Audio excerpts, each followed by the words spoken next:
ศาสตร์ที่เกิดมาเพราะเอาน้ำตาล้างดินนี่แม่ปักคำพาคนสาหยดน้ำตาแม่ทำให้แค่ใจแม่คงเจ็บหนักลูกมันชั่วครับที่เดิมดูแล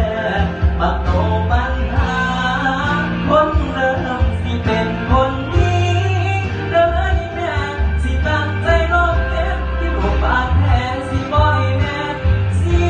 ยใจ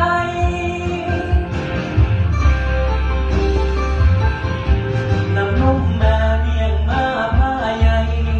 ลูกตอบแทนด้วยน้ำตาเฮ็ดให้แม่ต้องนั่งแก้ปัญหาที่ลูกชายก่อไว้ลูกให้บ้านหาเงินให้แม่แต่ลูกหา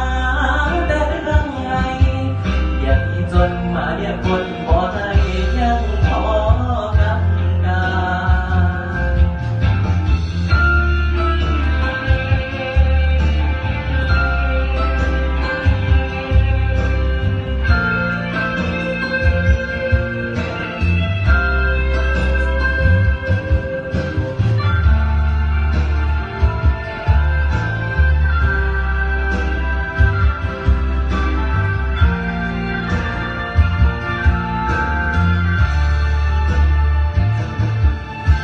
เป็นลูกสายแท้